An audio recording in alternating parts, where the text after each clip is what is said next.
Olá, pessoal! Sejam todos muito bem-vindos a mais uma mesa redonda do IBDT, do Instituto Baiano de Direito do Trabalho. Eu sou Tércio Souza, advogado, presidente do IBDT, e hoje o tema da nossa mesa redonda é um tema muito importante, muito atual, é a advocacia trabalhista em tempos de coronavírus e os grandes desafios que aí são inerentes. Temos dois convidados mais do que especiais. Doutora Cíntia Possídio, autora em coautoria com o doutor Luciano Martinez do livro O Trabalho nos Tempos do Coronavírus. Cíntia, que é advogada, sócia do Castro Oliveira Advogados, mestre em Direito pela Universidade Federal da Bahia, vice-presidente do nosso glorioso Instituto Baiano de Direito do Trabalho, tenho muita honra de tê-la como minha vice-presidente, conselheira seccional aqui da OAB Bahia, e o meu amigo, meu irmão, doutor Ivan de Mello Isaac, advogado trabalhista, sócio do Mello Isaac Advogados, presidente da nossa Associação Baiana dos Advogados Trabalhistas, a nossa ABAT. Não posso deixar de pedir a vocês que nos apoiem, que assinem, que sigam os nossos canais, o nosso canal no YouTube, para que a gente possa continuar produzindo conteúdo de qualidade, que é o IBD Trabalho, tanto aqui no YouTube, quanto no Instagram, quanto no Twitter. É a forma que a gente tem de conseguir informar as pessoas desses conteúdos que a gente tem feito, desses conteúdos que a gente tem produzido, desses conteúdos que a gente tem feito aqui com os nossos convidados. A nossa reunião está sendo transmitida ao vivo pelo YouTube, então, se você tiver alguma dúvida, alguma sugestão, por favor, pode colocar aí no chat. A gente está aqui para conversar com vocês. Inscreva-se no nosso canal, não deixem de fazê-lo. Hoje, a gente precisa contextualizar que a advocacia trabalhista vive um momento ímpar. Se os últimos anos foram permeados por muitas mudanças na legislação das relações de trabalho, no particular e em especial no tocante à reforma trabalhista, a Lei 13.467 de 2019, em razão dessa crise sanitária e econômica decorrente do coronavírus, nós estamos encarando inúmeras mudanças, seja na forma, seja no conteúdo do nosso exercício profissional.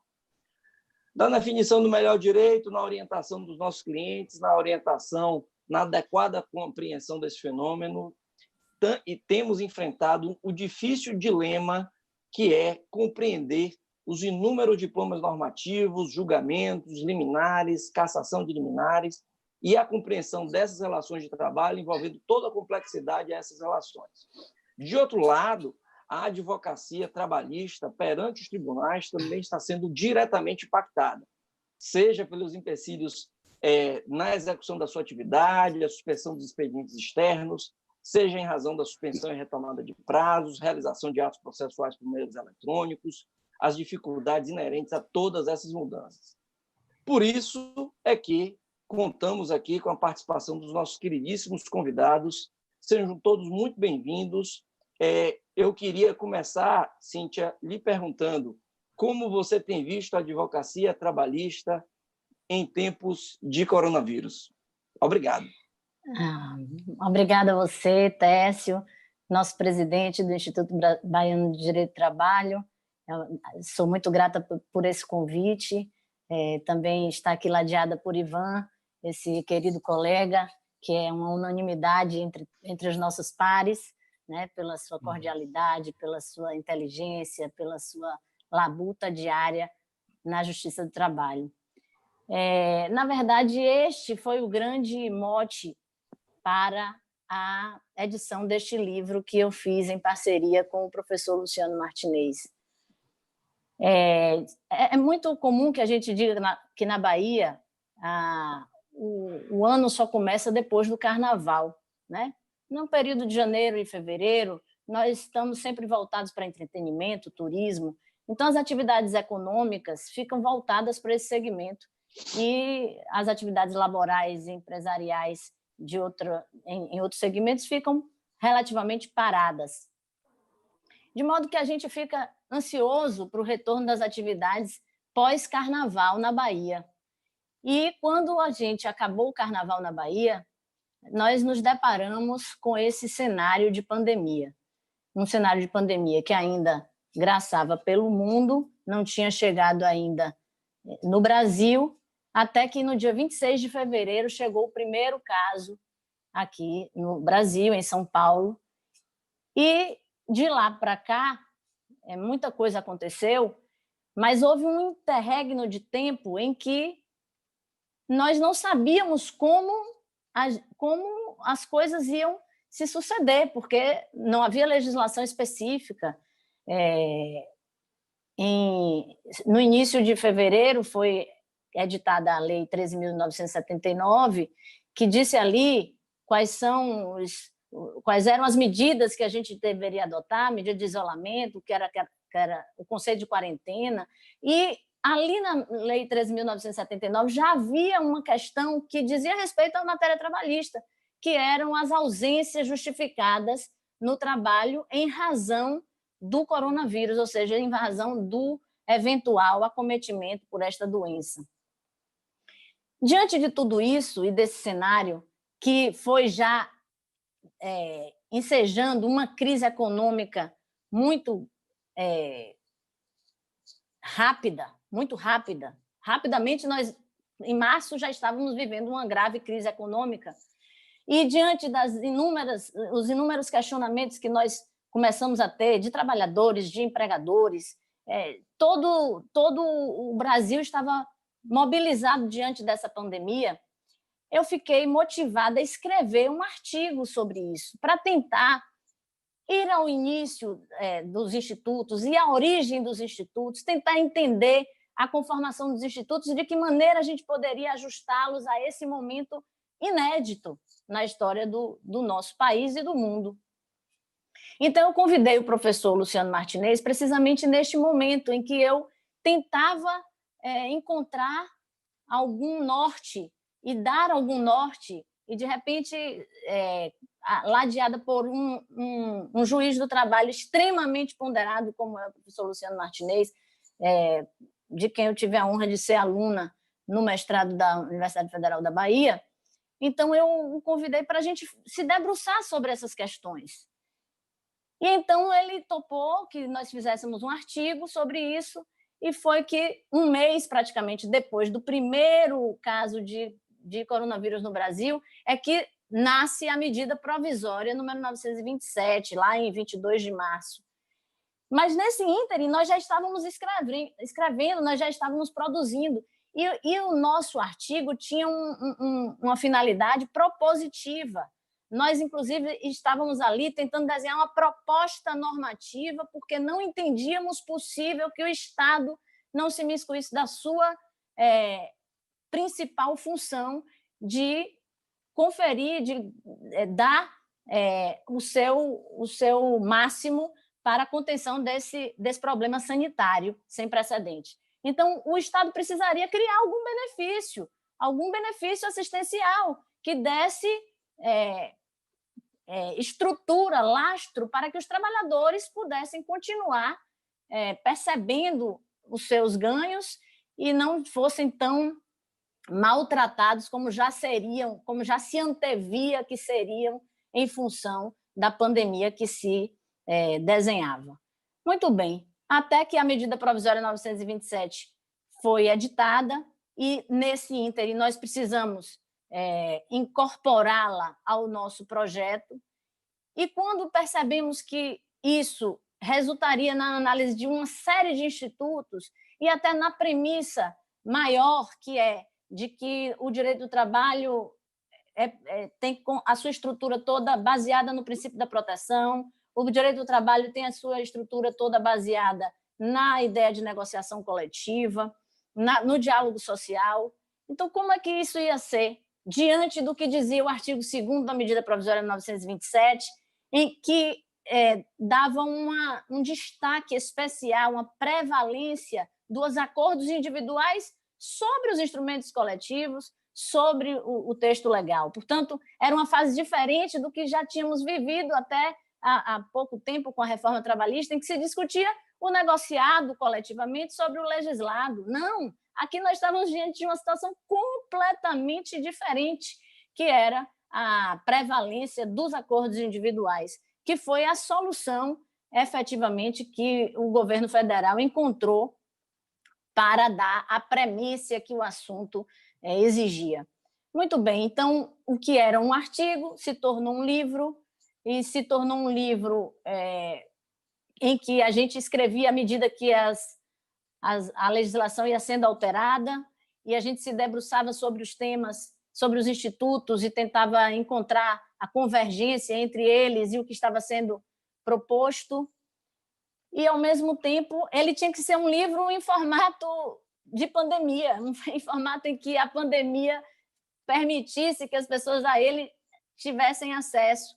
Então, por isso foi escolhido o formato de e-book para esse livro, até porque as editoras não estão produzindo fisicamente por uma questão óbvia, né? O isolamento social atinge a todos os segmentos, salvo os considerados essenciais.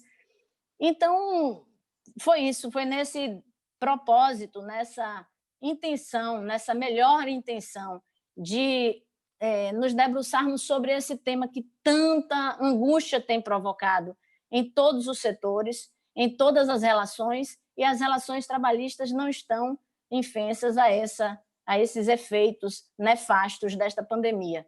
De modo que as premissas que adotamos para o momento de publicação do livro, porque ainda tinha isso. Quando publicar o livro? Porque as medidas não param, a legislação não para de ser alterada e nem parará, mas em algum momento nós definimos que os contornos normativos necessários, quer dizer, a lógica que permeia agora as medidas provisórias que foram editadas pelo governo e o propósito que o governo, os pressupostos sobre os quais o governo está se assentando para poder editar as alterações legislativas, já estavam conformados, os contornos já estavam definidos. Então, o acordo individual seria o principal desses elementos, desses pressupostos, e as pessoas precisavam de orientação, as pessoas precisavam de norte, as pessoas precisavam, inclusive, de uma condensação de tudo isso, de uma compilação dessa legislação e de uma ordem de ideias, porque eram muitas idas e vindas e eram muitas lives, né, que começaram a graçar Brasil afora, lives de todo lugar, de todo jeito, proveniente de todas as pessoas. Então, às vezes, coisas que são ditas de uma forma que não fica tão clara, não fica tão sistematizada. Então, nossa ideia era poder ajudar nesse momento de pandemia para a definição do que fazer, né? Do que fazer agora, neste primeiro momento. Também uma ideia de ajudar no depois, no porvir, no que virá depois dessa pandemia, porque as discussões serão travadas em decorrência das consequências da aplicação dessas medidas, sem dúvida, e o judiciário vai ter muito trabalho pela frente, certamente, e como forma de amparar também os estudos, porque nós estamos fazendo a história, nós estamos vivendo um momento histórico. Então, nós precisávamos também amparar os estudos dos institutos em situação de força maior. Mas uma situação de força maior, que eu vou utilizar aqui uma expressão do professor Luciano, que ele diz assim, que escapou dos livros, que saiu dos livros e veio para a realidade.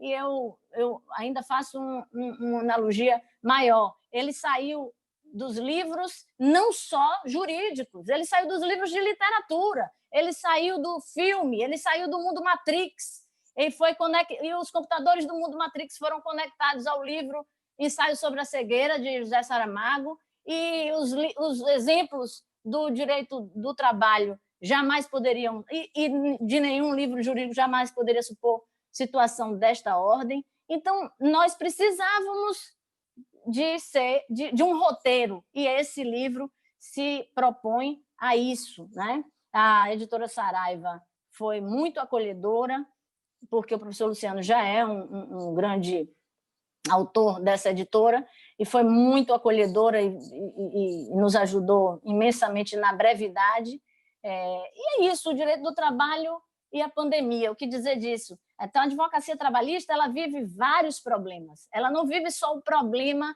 da iminente realização de audiências virtuais, da virtualização dos processos, e não estou falando aqui de digitalização, não estou falando de PJE, estou falando de um mundo virtual que agora precisa ser explorado e haverá de ser explorado. Ela vive também um outro problema, que é de segurança jurídica. Se antes a advocacia trabalhista já contava com uma dificuldade muito grande de prestar orientações, porque sabemos que é muito comum que haja interpretações as mais diversas, inclusive por um juiz ou por outro, em relação a determinados temas. Imagine em tempos de pandemia, né? Então, a advocacia trabalhista vive hoje uma picula, tentando se encontrar, tentando encontrar chão para poder, inclusive, prestar suas orientações aos seus clientes, né? Então, a advocacia trabalhista vive momentos muito difíceis, como não poderia ser diferente, em tempos de pandemia, e a força maior decorrente do isolamento social, decorrente da pandemia, traz uma circunstância nova para o direito do trabalho, sobre a qual nós precisamos nos debruçar também. É que aqui, neste momento, está havendo uma mitigação completa da desigualdade que permeia as relações entre empregador e empregado, porque ambos, empregador e empregado, estão vivendo um momento de hipossuficiência, de fragilidade. Então, aqui, nós não estamos num momento de luta de classe em que o empregador tenta prevalecer a força do capital sobre a força do trabalho do seu empregado. Não! Estão juntos tentando encontrar uma saída, uma alternativa. Então, surgem dúvidas de como compatibilizar esses interesses desiguais, sim, porque cada um está numa ponta da produção, mas em situação de fragilidade idêntica. Ou em situação de fragilidade, para não adjetivar como idêntica, porque certamente surgirão vozes dizendo que elas não são idênticas, mas idênticas guardadas as devidas proporções, por certo, né? Então, essa perspectiva diversa de que os acordos individuais devem prevalecer é que precisa ser analisada, precisa ser colocada no seu devido quadrante, no seu devido lugar, né? Porque a nossa realidade brasileira de legislação trabalhista, qual é? É uma realidade de uma Constituição protetiva, de uma legislação, de uma promessa constitucional de direitos sociais, de garantia dos direitos sociais, né? Tanto assim que eles foram elencados ali como direitos fundamentais, no artigo 7º da Constituição, uma legislação infraconstitucional incapaz de promover a necessária subsunção dos fatos que estamos vivendo agora com o direito posto, né? O direito posto não se conforma à realidade de agora, porque jamais se poderia pressupor que o direito posto, e isso é dito no nosso livro, ele tem por construção o pressuposto, o direito pressuposto que decorre dos fatos sociais. Jamais se poderia imaginar uma pandemia como um direito pressuposto a gerar um direito posto. De maneira que, assim como orienta Eros Grau, essa relação entre o direito pressuposto, os fatos sociais e o direito positivo, ela é de retroalimentação. Eu preciso que o direito posto também transforme a realidade e também seja para que a dinâmica do direito possa se estabelecer. Então, o direito precisa avançar, porque, por exemplo, quando a CLT tratou de força maior, ela tratou de 3 consequências. Ela tratou da interrupção da atividade, ela tratou das horas extraordinárias, para além de um dado limite, e ela tratou da extinção do contrato. Nada disso serve a esse momento. Nada disso serve a esse momento.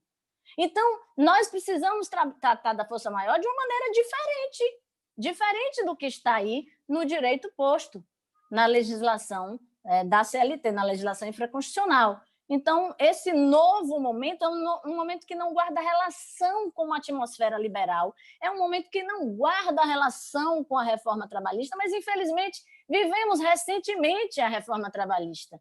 E isso faz com que as pessoas resistam e tomem as medidas adotadas com essa lógica de confronto, de luta de classe. Por isso que se pensou tanto a negociação coletiva como a saída. Antes de saírem as medidas provisórias, foi muito alardeado, propagado, que as negociações coletivas seriam a panaceia para esse mal, porque era dali que iriam emergir as soluções entre empregados e empregadores, era ali que iria nascer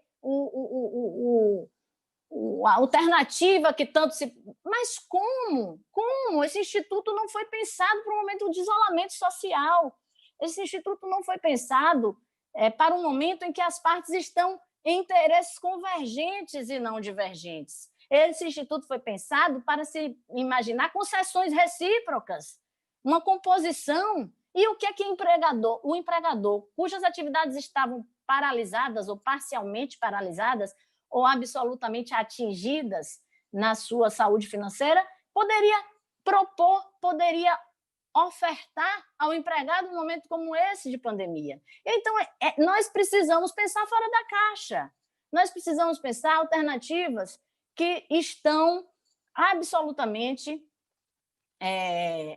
imprevistas no nosso ordenamento. Mas significa dizer que, então, o direito existente não presta? Não, nós precisamos mais do que nunca de uma hermenêutica constitucional, de uma hermenêutica dos institutos, para poder bem aplicá-los. Né? Se é o método de interpretação da derrotabilidade das normas, se é a concepção de que a força maior trouxe uma lacuna e, por isso, eu vou aplicar princípio e não uma regra específica, ou se é uma antinomia entre regra e princípio, entre princípio e princípio, não sei. Eu só sei que nós precisamos encontrar uma alternativa. O que nós não podemos é ficar jogando pedra e maldizendo o que está sendo tentado, porque nós precisamos tentar coisas novas. O que a gente precisa é, a partir dos institutos postos, fazer o nosso dever de casa. Né? Os pressupostos de adição das medidas provisórias, portanto, foram de urgência de subsídios governamentais, que tardaram. Inclusive, a medida provisória 927 traz alterações, né, traz como pressuposto a ideia de alteração, inclusive não bilateral, unilateral, para depois, com a medida provisória 936, pressupor alterações bilaterais, e só que de ajustes individuais em muitos dos pontos, né, em que ela ali trata. Então, e a ideia do subsídio governamental, que veio ali, portanto, na medida provisória 936, que até então não tinha. E o que era proposta normativa do nosso livro se tornou a análise dos auxílios, dos benefícios que foram contemplados nas medidas provisórias, fazendo ali também, nós não deixamos de fazer algumas conjecturas sobre outras possibilidades que poderiam ser feitas, né?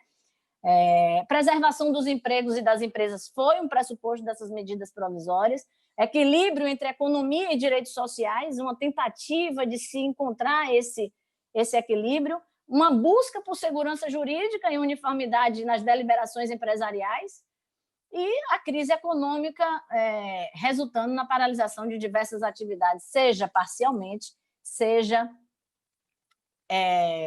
integralmente. Eu gostaria de invocar aqui uma frase de Ferreira Goulart, que diz assim: a arte existe porque a vida não basta. E eu gostaria de parafrasear essa frase de Ferreira Goulart para dizer que a interpretação existe porque o direito posto não basta.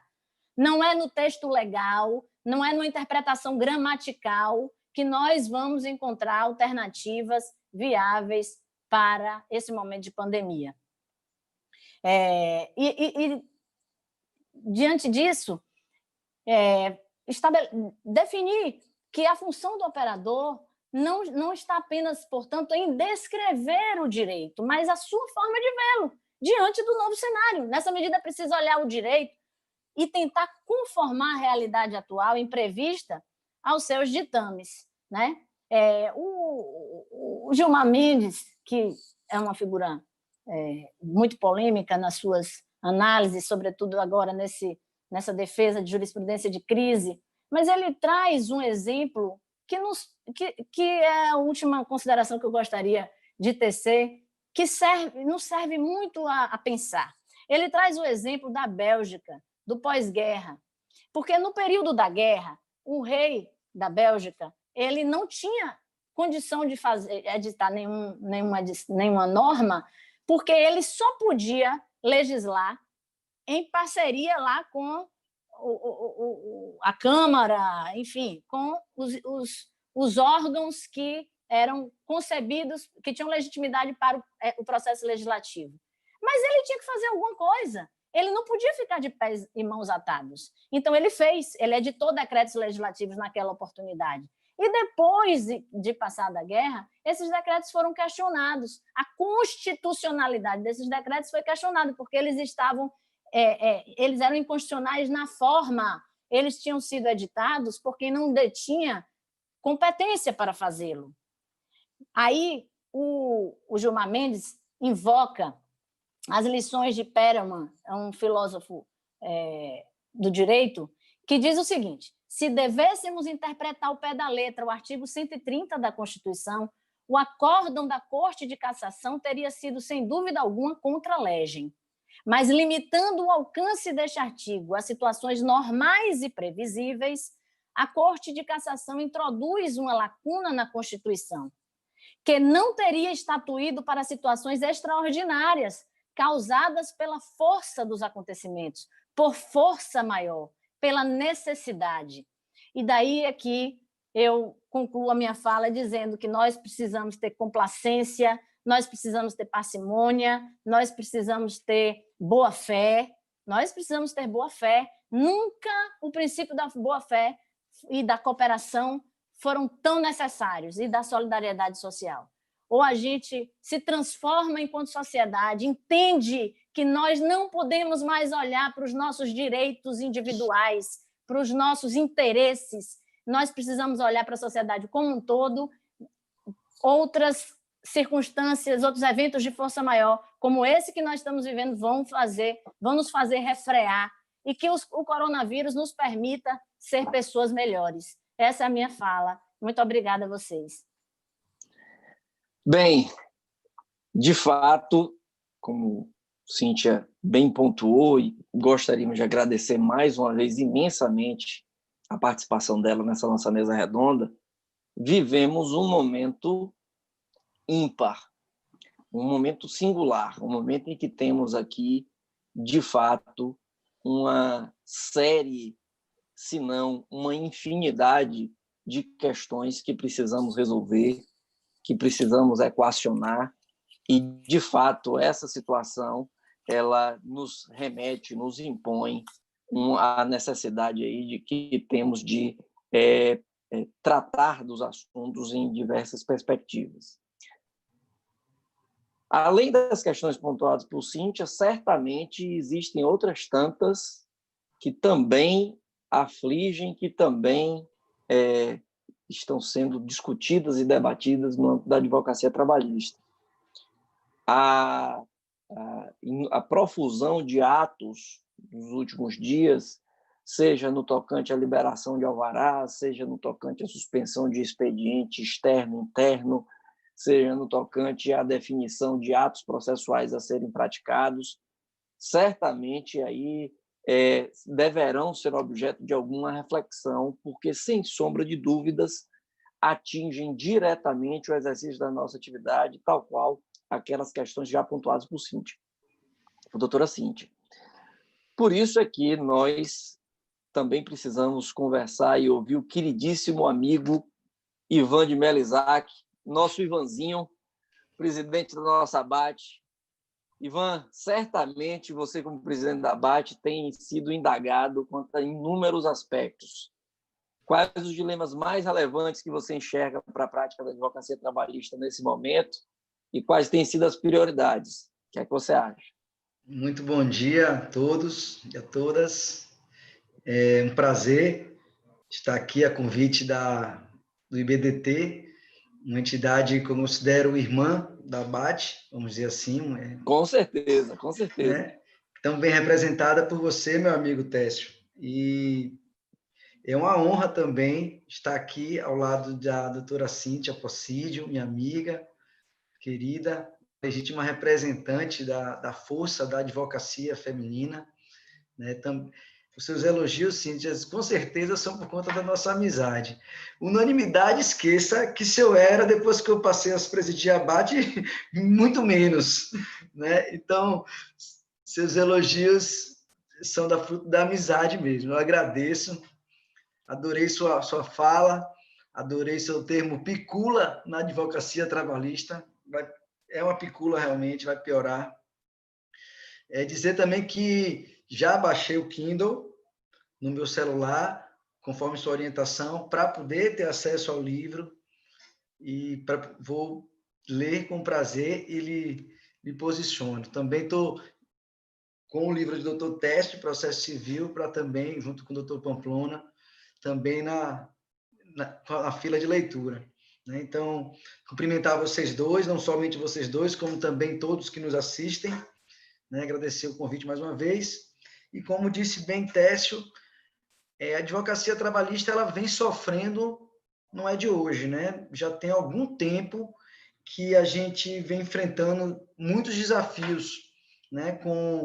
Assim, há muitos anos, alguns anos, os próprios princípios do direito do trabalho vêm sofrendo ataques, né? Paralisações no judiciário trabalhista, como greves demoradas, né?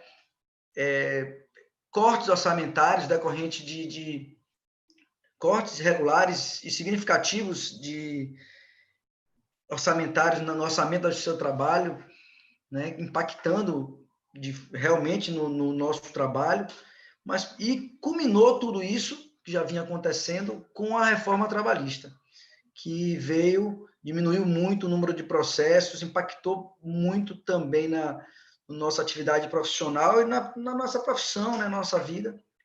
E aí, além dessas dificuldades todas, e outras até, de que só quem sabe é quem milita na advocacia trabalhista, que acorda de manhã e vai para a justiça, vai militar no foro, que a gente sabe que tem outras tantas dificuldades, não poderíamos imaginar que viria um desafio tão grande como esse agora que nos confronta, né?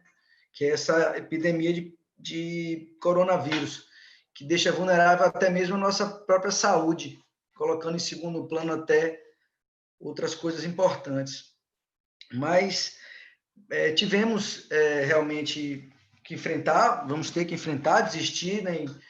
Não é uma opção, não é uma alternativa, né? Então, assim, estamos enfrentando e fazer uma contextualização no dia 17 de março, foi a primeira morte até de coronavírus aqui no Brasil, foi o dia que o expediente fechou lá na Justiça. No dia 16, houve uma sessão no Tribunal Pleno, tivemos presentes eu, Fabrício Castro, nosso presidente da OAB, até tem sido um grande parceiro, a quem eu agradeço nessa enfrentamento dessa situação toda, tem conduzido nossa ordem com muita altivez, muita firmeza, e está sendo realmente um grande parceiro. Eu agradeço realmente a Fabrício. Fabrício, ele é uma boa parte do conselho da ABAT. Assistimos uma palestra do infectologista Claudilson, e depois teve a sessão do Pleno, uma sessão muito debatida, muito tensa, muito controvertida. Eu tive a oportunidade de ser ouvido em nome da ABAT, em nome da advocacia trabalhista, sobre as nossas razões. E naquela época ainda era tudo muito... A gente não tinha ainda muito menos informações para poder tomar qualquer tipo de decisão. por isso que foi muito debatido. A gente pensava em passar uma semana parada a justiça, imaginem vocês. A gente não tinha certeza se ia fechar, ia suspender os prazos PJE ou não. E terminou que o tribunal, naquele dia, decidiu suspender o expediente, realmente, do externo, né? E suspender os prazos, né? Isso foi no dia 16, 17 de março. No dia 30 de março, 15 dias depois, nós já tínhamos, nesse dia era uma morte só, já tínhamos 165 mortos e quase 5.000 infectados.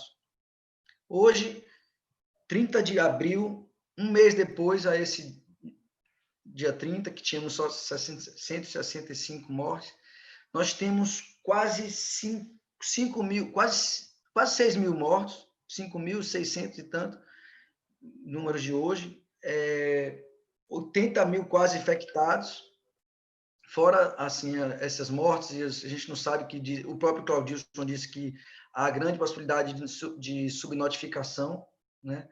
E o que a gente vê é que, apesar de tudo isso, a classe nossa da advocacia trabalhista, ela está muito angustiada mesmo, muito dividida até, eu diria, com relação à determinação do CNJ de retomada dos prazos na próxima segunda-feira, e também com a perspectiva de realização de audiências, não só audiências iniciais e de conciliação, mas principalmente a angústia é com relação à perspectiva de realização de audiências de instrução, né? Também contextualizando a questão desses atos, assim, é muito difícil a gente se colocar, às vezes, no local da pessoa que está ali com obrigação de decidir, de tomar alguma providência, né? A gente sabe que não é somente jogar pedra, sabe? Assim, é avaliar e ouvir também a voz dos colegas, para tentar fazer uma interlocução saudável, né? E nem sempre concordando. Então, fazendo essa contextualização, logo depois da sessão do TRT, um dia ou 2 dias depois, o CNJ expediu a resolução 313, suspendendo tudo, menos ao contrário, instituindo o trabalho remoto em todo o judiciário brasileiro, que vem funcionando. A gente tem visto que os processos têm, de uma forma ou de outra, caminhado, os juízes têm trabalhado, os servidores também, os advogados têm feito, na medida do possível, o que pode ser feito, né? E estabeleceu essa suspensão. Veio a medida, depois, a resolução 314, que manteve essa suspensão, essas medidas de combate ao Covid-19, né? A doença, e modificou em parte para determinar o recomeço dos prazos, agora no dia 4 de maio, após o feriado de amanhã e o final de semana, e estabeleceu, ela mandou também, determinou a realização de audiências telepresenciais, né, vamos dizer assim. Mas fazendo algumas excepcionando realmente, fazendo algum tipo de garantia, né, dizendo que só seria possível a participação quando realmente houver possibilidade tecnológica, vamos dizer assim, e vedada atribuiu ao advogado a obrigação de levar a parte, as testemunhas, para qualquer lugar que não seja o fórum da justiça, que está fechado, né? Então, mas antes desse segundo ato do CNJ 314, o Conselho Superior da Justiça do Trabalho e a Corregedoria já tinham expedido um ato também conjunto, já também determinando a fluência desses prazos no dia 4 de maio, ou seja, aparenta que há uma interlocução também entre eles, os ministros do TST, dos tribunais superiores, eles conversam possivelmente com o presidente do CNJ, que também é o presidente do STF. Então, mas um pouco antes, 2 dias antes, já tinha saído essa normatização, essa norma do CNJ, do Conselho Superior do Justiça do Trabalho e Corregedoria, dizendo que tinha que ser feitas as audiências de telepresenciais e fixando, inclusive, um calendário para que elas fossem implementadas, colocando a prioridade nas questões relacionadas à Covid, colocando as audiências de conciliação e fixando o prazo 18 de maio para começarem as audiências iniciais e o dia 24 de maio, salvo engano, deixa eu ver aqui, 25 de maio, a possibilidade de fazer audiência de instrução a partir do dia 25 de maio, né? E colocando a responsabilidade da regulamentação técnica e administrativa para a realização desses atos aos tribunais regionais do trabalho respectivos. Pois bem, mas o ato disse que as audiências devem ser gravadas, estabelece algum tipo e disse que tinha que ser ouvida as OABs, as seccionais das OABs e o Ministério Público do Trabalho. Então, mais uma vez, fomos nós, eu, Fabrício, o procurador-chefe, doutor Luiz Carneiro, do MPT, e doutora Cecília, da Matra, em uma reunião com a presidente Dalila Andrade, o corregedor Alcino Felizola, e o assessor da corregedoria, doutor André Oliveira Neves, uma pessoa muito delicada, muito gentil, e muito, assim, ouve muito também as nossas ponderações. E, realmente, nós fizemos muitas ponderações lá, com relação a essa questão da possibilidade de... Sim, porque o ato já tinha também possibilitado a questão de juntar a defesa, mesmo sem audiência, adotando o rito do CPC. E ele se reporta ainda o ato do CSJT ainda se reportava também a outros artigos do CPC, principalmente aqueles que faziam previsão de uma audiência remota, vamos dizer, a testemunha ou a parte está fora da sede do tribunal, de poder ser feita essa audiência por videoconferência, como é feita uma sustentação no TRF1, que o advogado está aqui em Salvador, faz a sustentação, ou então a precatória no seu trabalho, que já vinha sendo implementada, mas isso, a pessoa que vai ser ouvida, ela vai para o fórum. É bem diferente, mas ele se reporta a esses dispositivos e também fazia alusão a essa possibilidade de juntar a defesa, dando prazo. Só que eles também fizeram muitas excepcionalidades. Nós, para poder contextualizar, continuando a sequência dos fatos, nós fomos lá, fizemos as ponderações todas com relação às audiências, mas sempre batendo muito, principalmente na questão da facultatividade das audiências e da dificuldade das audiências de instrução. Eu manifestei realmente não via possibilidade de fazer esse procedimento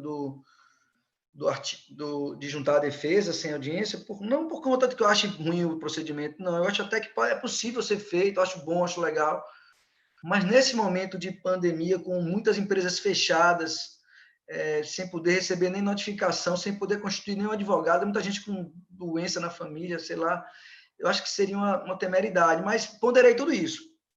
Mas, assim, muita coisa já foi regulamentada pelos atos do CNJ e pelo ato do CSJT, principalmente dizendo, dizendo que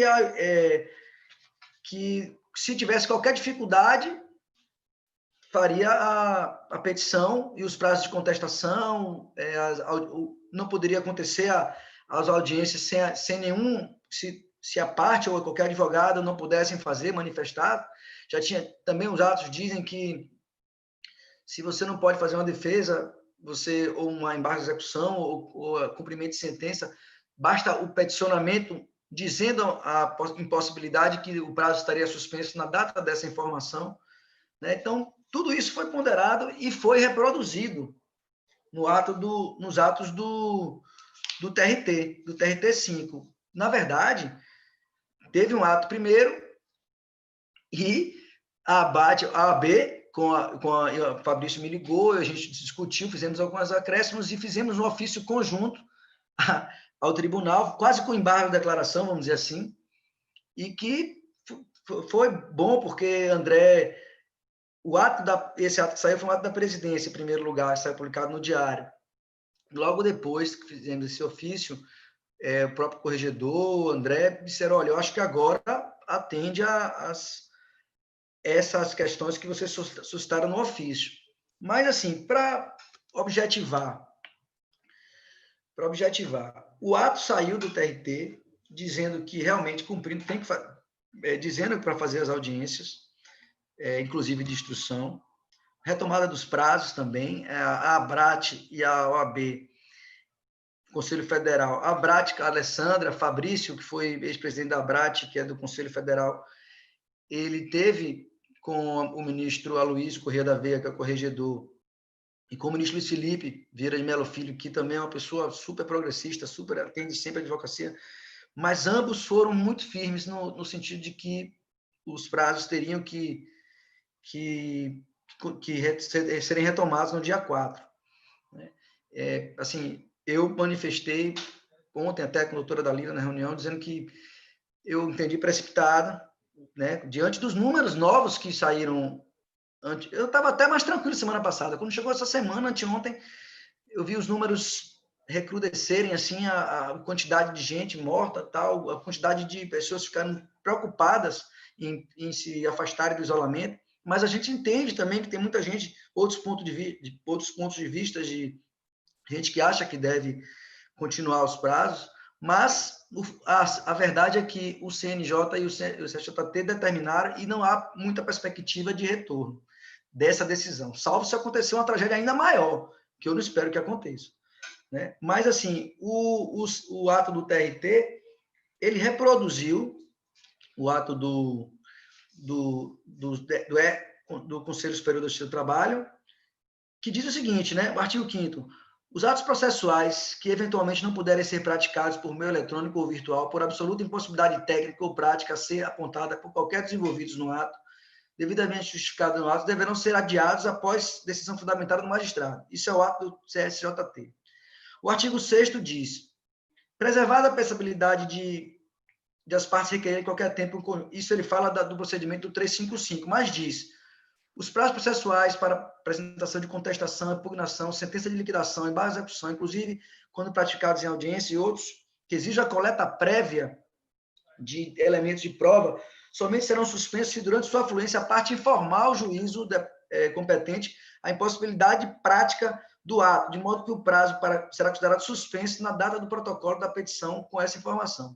Ou seja, os advogados, eles precisam, às vezes não, sempre, coletar dados, coletar informações, coletar documentos. As empresas estão fechadas. É difícil você... o seu cliente, pessoa física, está, em vezes, em condições até estar no interior com a família, está em condição difícil de internet. Então, assim, é realmente muito difícil a situação. Mas há essa possibilidade de a gente requerer a suspensão desses prazos. E o ato do TRT5, ele reproduziu tudo isso, ele acrescentou somente a questão das razões finais, que poderiam ser feitas por memoriais, ressalvando que a parte pode pedir para fazer audiência. Ele inovou com relação a essas razões finais e, após o ofício da ABAT, da OAB, ele botou assim, no parágrafo 4º, que eu acho que isso pode ser de grande valia para a advocacia trabalhista. Ele diz assim, deixa eu primeiro ler o artigo todo, para não ler só um pedaço. Né? A audiência somente poderá prosseguir com a presença e a concordância das partes nela envolvidas, de seus advogados, procuradores e MPT, nas causas que ele atue como custo-legis, devendo tal circunstância ser registrada na ata respectiva. Ou seja, ele diz que se a audiência só pode prosseguir, continuar, se as partes concordarem, se todos estiverem presentes. Né? Aí diz também, né? Iniciar a audiência de telepresencial, os atos processuais que eventualmente não puderem ser praticados por absoluta impossibilidade técnica ou prática a ser apontada por qualquer dos envolvidos no ato, devidamente justificada nos autos, deverão ser adiados após decisão fundamentada do magistrado. Se não houver testemunhas, a testemunha de algum problema técnico, poderá prosseguir o interrogatório das partes. Aí diz, a critério dos magistrados, isso aí já é mais uma questão de negociação processual, né? Vamos dizer, que foi o que norteou o tempo todo, dito por André, que nortearia a audiência. A audiência facultativa, primeira coisa, ela ser facultativa, e segundo, essa questão do negócio processual, né? Então, a critério do magistrado pode ser dispensada a presença das partes quando não houver, estando presentes advogados ou procuradores, não houver prejuízo ao regular andamento do feito, nem impugnação por alguma das partes presentes ou seus representantes. Ou seja, sendo possível os advogados estarem presentes na audiência inicial, por exemplo, é possível, mesmo que o reclamante não esteja, o advogado o preposto da reclamada adiantar alguma coisa. Aí sim, talvez o advogado pode dizer, olha, eu quero fazer a defesa, ou eu quero me manifestar sobre a defesa, e vamos marcar uma audiência de instrução para posterior. Mas eu acho assim, que a principal inovação do ato do TRT5 foi o seguinte: diante da notória dificuldade de ordem técnica e prática relacionada ao acesso à internet, nem sempre disponível ou com qualidade capaz de permitir a realização das audiências por meio telepresencial, os magistrados não devem aplicar penalidades aos litigantes que não se apresentem no dia e horários designados ou que tenham seus acessos interrompidos no curso da audiência. Ou seja, a gente tem material para discutir, até porque a gente sabe que há juízes que têm muito bom senso, têm empatia, se colocam no lugar dos outros, dos advogados, das partes, mas a gente sabe que tem juízes que não têm esse tipo de comportamento. Então, assim, a gente fica muito a critério da interpretação, né? Então, por isso que a agonia da ABAT, dos colegas advogados. Então, assim, a gente sempre pautou nosso posicionamento no sentido de não atropelar as coisas, mesmo que sabendo da iniciativa, que é louvável, de você pegar e fazer os processos andarem. A gente vive disso, a nossa sobrevivência depende disso, dos advogados, mas sem um atropelo. Assim, o que eu posicionei foi que as audiências iniciais, eu não vejo nenhum problema a gente tentar fazer, servir como aprendizado. As nossas dificuldades técnicas não são só das partes dos advogados, não. Firmo, assessor da presidência, é um excelente também. Ele teve com o pessoal do Grupo Nacional, porque o CNJ impôs essa coisa e deu prazo para eles se adequarem. E não é fácil, porque tem secretários de audiências que precisam se adaptar, estão trabalhando remotamente, não tem o sistema, não tem as ferramentas técnicas. Os juízes também estão super preocupados de você poder, não só de querer ir para o gabinete, trabalhar sozinho. A doutora Dalila não permite, os atos do CNJ não permitem o acesso, sob pena de responsabilização da autoridade penal e administrativa pelas consequências, né? Vai que alguém tem algum problema, tem um contágio, morre, contagia. Então, assim, nós pensamos sempre ser possível fazer essas audiências iniciais, servindo elas como um aprendizado para todo mundo, para as partes, para os advogados, para os juízes, servidores, né? E em um segundo momento, tentaríamos fazer essas audiências de instrução, de preferência tentando marcar para depois, para tentar fazer do modo presencial, mas a perspectiva não é boa. Eu estava vendo o prefeito falar hoje que a situação é muito séria. O carnaval, o entrevistador perguntou sobre o carnaval, ele falou: o carnaval com otimismo, mas São João já não tem condição, o Réveillon ameaçado, e setembro, e assim, a gente sabe que a Justiça do Trabalho lá no nosso prédio, não só da primeira instância como segunda instância, movimenta muita gente. Então, assim, o que a gente pudesse adiantar com essas audiências iniciais e deixar para um momento posterior, foi essa minha ponderação à doutora Dalila, ao doutor Alcino, que o doutor Alcino, ele entende que está fazendo tudo isso para poder ajudar a advocacia, mas a minha ponderação, ele pedia que refletisse, ele ficou de refletir realmente, ele quer fazer a bola correr, e que os problemas nós vamos resolver a partir do momento que eles acontecerem, né? Essa posicionamento. Mas, assim, uma ponderação que eu fiz foi que refletisse para essas audiências, porque a questão das audiências de instrução não envolve só o problema técnico. A gente tem um problema de natureza processual, de competência legislativa.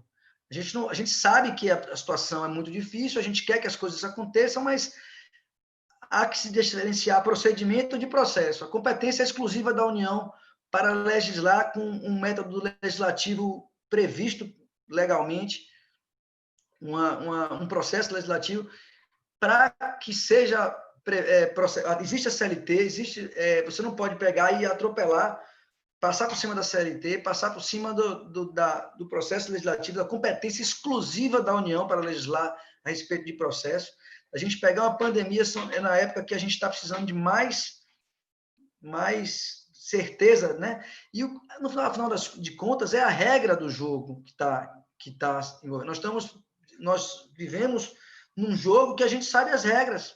A gente não pode flexibilizar essas regras que fatalmente vai reproduzir o resultado do processo da audiência de instrução, né?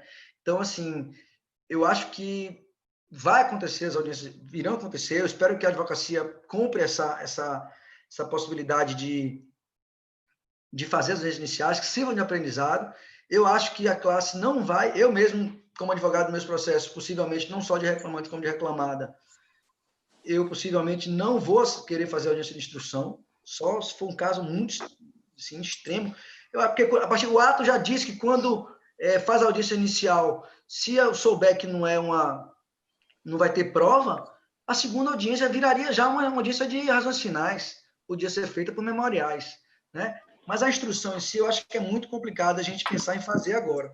Então, eu achei, para concluir, meu amigo Técio, que ele já está aqui me cobrando o tempo, eu acho assim que a posição da ABAT, ela tem o posicionamento de que, respeitando a opinião contrária, lógico, dos colegas que acham que a ABAT acha que foi precipitado esse retorno dos prazos, realmente, mas que, no final das contas, vai fazer as coisas, o processo transitar em julgado, as pessoas já vinham fazendo alguma coisa, a gente roga que os colegas consigam fazer, mesmo diante dessa situação toda, e que a gente não acha possível fazer nesse momento agora, exemplificando o TRT2, que suspendeu até ulterior deliberação essa audiência de instrução, e a ABAT se colocar à disposição dos colegas. A gente está, através do próprio Instagram da ABAT, das redes sociais, do e-mail da ouvidoria, que é ouvidoria@abat.org.br, né, para poder estar ao lado de vocês, dos colegas advogados, para poder tentar minimizar essa insegurança toda, essa incerteza. A gente sabe que a intenção de todos é a melhor possível, mas que pode acontecer algum tipo de nulidade, né? A gente roga que os advogados continuem firmes, altivos e defendendo os interesses dos seus clientes e a sua saúde, mas nos colocamos à disposição para ajudar no que for possível, viu? Eu agradeço aqui a oportunidade. Pois é, efetivamente estamos aí diante de uma situação excepcional, como referido por Ivanzinho, certamente estamos aí num momento em que será muito necessário termos alguma parcimônia, alguma paciência para equacionar essas questões.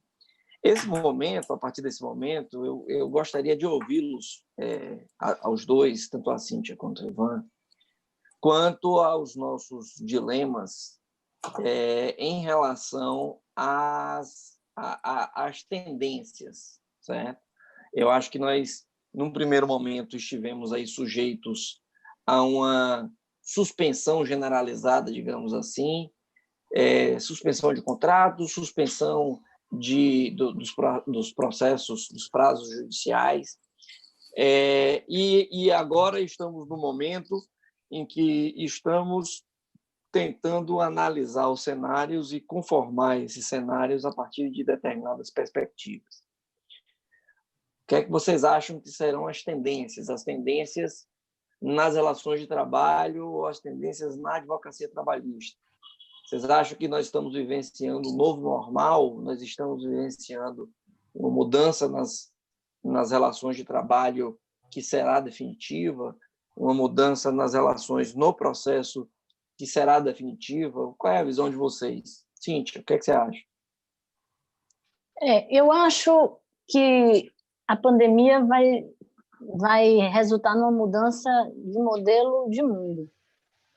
Nós aqui, no âmbito da Justiça do Trabalho, sofreremos muitas mudanças e, de certo, a primeira delas passará por algo que já vem sendo dito, já vem sendo propagado, que é a necessidade da Justiça do Trabalho ter um braço maior do que simplesmente tutelar relações que são a que estão contempladas no engessamento da CLT. Né? Nós precisamos refletir sobre o novo a ponto de pensar nas novas relações que se desenharam e que se desenharão ainda mais fortemente em função desse novo momento que nós estamos vivendo. Em relação à virtualização dos processos, eu penso que ele também produzirá um resultado permanente. Jamais nós iremos querer ou iremos imaginar que os processos terão sua tramitação como sempre tiveram. Nós pulamos de uma fase de processo físico para uma fase de processo digital, um processo eletrônico, e agora nós estamos vivendo numa ambiência de virtualização em função deste momento novo. Só que quando isso acontecer, e vai acontecer de uma forma assodada em função da pandemia, naturalmente que a tecnologia vai ser utilizada a serviço desse propósito e as partes, e os advogados e juízes, todos estarão imbuídos desse mesmo espírito, de tornar viável esse processo. As ponderações de Ivan são muito adequadas, porque a questão não é exatamente a virtualização, a questão é a forma e o assodamento com que isso está sendo feito neste momento em que o isolamento social se impõe. Nós não podemos nos descuidar dessa realidade. O isolamento social Cíntia, se impõe. Cíntia, me permita, e não podemos ignorar que o ato solene, o ato processual solene, ele demanda uma série de atos que o advogado, que a parte precisa produzir para que ele se materialize. Então, não adianta a gente imaginar que o ato processual, a audiência, é só aquele dia e aquela hora, porque o advogado, a parte, tem que identificar quem eventualmente seriam as testemunhas, contactar essas testemunhas para saber da disponibilidade para ir a juízo, levar essas testemunhas ou indicar essas testemunhas a sede do foro, o endereço do foro, para que o ato processual seja praticado. Eu acho que, nesse ponto, é muito relevante não ignorarmos, deixarmos muito claro para todos que, efetivamente, o ato processual, defesa, não é só apresentar suas razões. Eu preciso contactar o cliente, eu preciso localizar documentos. O ato processual, a audiência, não é só nos dirigirmos ao foro naquele dia e hora. Nós precisamos nos preparar para aquele ato processual. Precisamos, eventualmente, levar testemunhas. Precisamos, eventualmente, providenciar documentos. Enfim. Exatamente. Gostaria de te ouvir, Ivan. Eu acho assim que você foi muito feliz, Cíntia, com relação a essa questão da necessidade da Justiça do Trabalho se reinventar para abarcar realmente. Eu estava ouvindo meu amigo falar que tinha no protesto de entregadores. Eu não quero CLT, eu quero direito, eu preciso de proteção, né? E assim, a justiça hoje em dia está meio que restrita a dizer, olha, você não é CLT, não tem direito nenhum. Exatamente. Então, assim, tem uma série... Essa pandemia assim, é muito triste, mas pelo menos está servindo para tornar algumas pessoas menos invisíveis, né? Que eram 40 milhões invisíveis aí, que não tinham nenhum CPF para poder tentar receber um benefício. Então, assim, a Justiça do Trabalho ela tem que realmente se reinventar para abarcar a maior gama de trabalhadores, né? Isso a gente precisa das pessoas, das cabeças pensantes. Eu estava pensar nisso para tentar dar uma dinâmica maior às relações, à Justiça do Trabalho, né? Eu acho que, assim, concordo que a pandemia precipitou uma virtualização, precipitou, sem dúvida. e a gente tem muita coisa que vai ficar, tem muita coisa que boa, acho que as boas práticas têm que ficar mesmo. O que estamos fazendo aqui hoje, as reuniões que tínhamos que pegar um avião, eu acho que isso não volta mais, de jeito nenhum. As pessoas vão fazer reuniões virtuais muito mais, vão se colocar, vão andar menos na rua, até depois da pandemia. Agora, acho assim que a gente tem que tentar ter a real noção de que é uma situação transitória, pelo aquilo mesmo que nós já falamos de correção de forma, de processo legislativo para poder modificar as coisas, não fazer as coisas na tora, vamos dizer assim, que não tem condição, e principalmente a gente não pode permitir que seja o advogado alijado do processo. Isso. Porque, assim, eu estava ontem conversando na reunião com a doutora Dalila, uma das coisas que a gente já tinha falado no ofício, e eu acho que talvez isso a gente tenha condição de fazer melhor no tribunal do que na primeira instância, é fazer a possibilidade de a gente agendar uma reunião dessa com o desembargador integrante do quórum. Eu falei com ela, doutora, o relator, não tem problema nenhum eu mandar um memorial para o assessor dele, e na véspera eu bater mais um papo. E agora, principalmente, os outros componentes do quórum, eles só vão atender o advogado depois que o processo entra em pauta para aquela sessão específica. Ele não vai atender você 2 meses antes, porque senão ele vai esquecer no dia que chegar a sessão. Mas, então, eu falei da possibilidade de a gente ter essa conversa com os outros integrantes do quórum. Ela disse que, poxa, tá a ferramenta, tanto ela como o firmo, diz que a ferramenta as outras, Lilian e a outra assessora da doutora Dalila, que me faltou o nome agora, ela disseram que é plenamente possível fazer isso, inclusive agendando uma agenda corporativa do gabinete, para poder os advogados conversarem com os desembargadores sobre um determinado processo. Eu acho assim que não substitui a pessoalidade, evidentemente, né? Eu acho que a gente tem coisas que a gente pode aproveitar, mas a gente não pode permitir jamais que o advogado seja alijado O PJE já foi um anteparo, vamos dizer assim, entre o advogado e a justiça, vamos dizer, pessoal, e eu acho que esse novo formato, ele também vai colaborar para isso, mas não podemos permitir assodamento, nem mudanças sem a devida reflexão e o devido processo legislativo, e também sem permitir a ferimento de nossas prerrogativas de advogado. Perfeito. Eu acho que, efetivamente, nós vamos ter que nos reinventar. Eu acho que a advocacia trabalhista, mais do que nunca, vai ter que se reinventar. Efetivamente, do ponto de vista conceitual, as relações de trabalho elas serão reestabelecidas. Eu penso que existem atividades que, para nós, eram tidas como acidentais e que, nesse momento, está se mostrando, mais do que nunca, como elementares.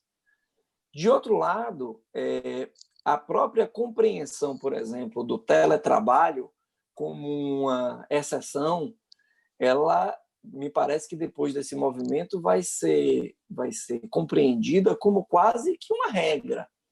Eu imagino aqui, no âmbito das atividades profissionais nossas, quem, depois de conseguir estabelecer rotinas e trabalhar em suas respectivas casas, vai querer pegar 30, 40, 50 minutos de congestionamento para poder sentar na mesa no escritório e fazer a mesma coisa que faz de casa, com essa economia de tempo, com essa economia de recursos. Então, eu acho que efetivamente teremos aqui que pensar, que repensar nessas perspectivas de forma muito relevante. Há ainda uma série de questões que me chamam a atenção e eu gostaria de ouvi-los. Existe a visão de que as novas relações de trabalho elas deverão ser pautadas dentro de um novo normal, que o que estamos vivenciando hoje não seria ainda o novo normal, mas que este novo normal ele será impositivo, Vocês imaginam que a advocacia trabalhista pode contribuir para a reafirmação desse novo normal? Como? Através das negociações coletivas, através dessas conversas com os órgãos oficiais, com os órgãos do Poder Judiciário. Como é que vocês enxergam aí que nós poderemos ajudar na construção desse novo normal? O que é que você acha, Ivan? Como é que você acha que a gente consegue aí nessa construção? Você acha que a gente está fazendo esse caminho quando a gente faz esses encaminhamentos aos tribunais, faz esse debate franco, aberto? Qual é a sua visão? Eu acho assim que, efetivamente, o modelo de teletrabalho e de o normal, o que era exceção e que há uma perspectiva de virar regra, né, eu acho que as pessoas vão realmente adotar esse procedimento, até por razões econômicas mesmo, de economia, de diminuição de despesa, né? Eu acho que a advocacia vai ter que se adaptar com relação a isso, sem dúvida, a esse teletrabalho. Eu acho que as coisas não vão voltar ao normal. Com relação a essa questão de uma perspectiva de relação de trabalho, a gente vinha caminhando no sentido de priorizar a negociação coletiva. Era essa um dos motes da reforma trabalhista. E o que se viu na prática quando houve a necessidade, na época da pandemia, no auge da pandemia, que os sindicatos foram alijados da negociação. Então, assim, houve uma contradição do caminho que a reforma trabalhista estava sinalizando, vamos dizer assim, né? Então, é muito difícil agora você encontrar um norte para poder, nesse momento, chegar e dizer, olha, vai ser através da negociação entre patrão e empregado. Porque, no final das contas, não foi o que na hora que aconteceu, foi o governo que teve que baixar os atos e que ninguém mais quer. Eu acho que ninguém quer que o governo, os sindicatos não querem a interferência do governo na sua atuação sindical, né? As pessoas, pelo jeito, cada dia mais fugindo do judiciário, né? Então, assim, é difícil dizer como se tornarão as relações de trabalho. Agora, sem dúvida, é aquilo que eu repito, a Justiça do Trabalho ela tem que se reinventar para poder abarcar todo esse tipo de relação, que hoje em dia ela não está tendo uma visualização do que efetivamente não está acompanhando o fato social, né? E é por isso que está ficando um pouco para trás. Eu penso, só fazendo uma ponderação, que esse novo normal tem que partir do seguinte pressuposto. Nós estamos vivendo um momento em que a solidariedade social e a mitigação das desigualdades que marcam a relação de trabalho se impõem. Diante disso, e é por isso que eu comecei invocando a necessidade de nós nos tornarmos melhores depois dessa pandemia, e a mesma invocação que Ulisses Guimarães fez lá na Assembleia Nacional Constituinte, quando ele conseguiu a aprovação da Constituição Cidadã, ele disse que ali o objetivo era que aquela Constituição servisse de norte para que nós nos tornássemos cidadãos melhores. Eu acho que o que a gente precisa, e o título da nossa obra, ele não é um título ao acaso. Ele tem um paralelo com a obra de Gabriel Garcia Marques, que fala do amor nos tempos do cólera, e o trabalho nos tempos do coronavírus é a ideia de que é um paralelo dessa ideia de se falar de amor num tempo de pandemia, naquela oportunidade da literatura, nos tempos da pandemia do cólera.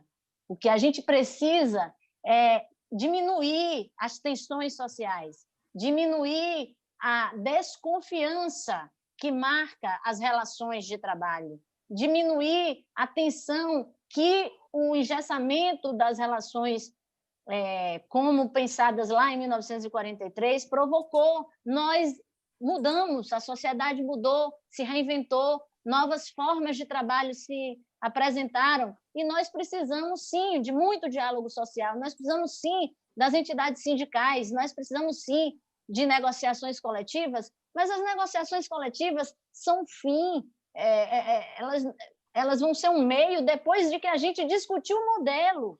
Então, não é partindo da negociação coletiva que a gente vai discutir o modelo. Nós precisamos descortinar esse modelo de outrora e pensar de que maneira nós podemos definir novos institutos, novas formas que vão, sim, proteger efetivamente todo um grupo de pessoas que estão à margem da proteção social e da justiça do trabalho.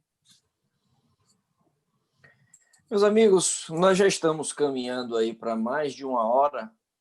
Eu gostaria de fazer os encaminhamentos aí. Mais uma vez, agradecer imensamente a vocês pela presença, pela participação. E queria aí abrir para que vocês possam fazer suas considerações finais. Ivan, por favor. Técio, eu agradeço o convite. Adorei bater esse papo com vocês, com você, com Cíntia, minha amiga, né? Assim, digo que reforço que estamos tentando, tenho certeza que fazer uma interlocução e tentar fazer prevalecer o nosso ponto de vista da melhor forma possível, né? A gente entende que todos querem que os processos andem, a gente entende que as pessoas têm a melhor das intenções, né? Mas a gente espera que a gente consiga superar essa dificuldade toda com tranquilidade, com firmeza, né? com altivez. Então, porque assim, nós somos advogados, a gente tem essas dificuldades todas, nós temos problemas como todas as pessoas comuns, vamos dizer assim, mas temos que ter tranquilidade nesse momento de tensionamento para poder atravessar essa situação difícil, como já atravessamos outras. Eu confio muito na advocacia trabalhista, na tranquilidade, na possibilidade, no talento, para que a gente possa realmente atravessar mais essa crise. E me coloco mais uma vez à disposição, e a ABAT também, através dos suas redes sociais, para ajudar no que for possível, né? E agradeço mais uma vez o convite. Tá bom. Eu agradeço igualmente, Tess. Foi uma oportunidade incrível entre baianos, entre advogados, a gente conversar, a gente pensar um pouco de uma maneira diferente nos contornos que as relações de trabalho e a advocacia trabalhista deverá se portar, se pautar. E a ideia que eu tenho é de que eu acho que precisamos construir o novo, precisamos caminhar no sentido do novo, precisamos aproveitar esse momento para fazer com que o novo surja como uma alternativa melhor, né? E deixando aqui uma fala de uma poetisa americana que diz o seguinte: uma palavra está morta quando é dita, alguns dizem. Eu digo que começou a viver naquele momento. Então, as palavras, as nossas ações, elas precisam renascer no momento em que a gente as profere, no momento em que a gente executa nossos atos, e é nesse sentido que eu busco caminhar e que eu acho que a gente deve caminhar enquanto sociedade.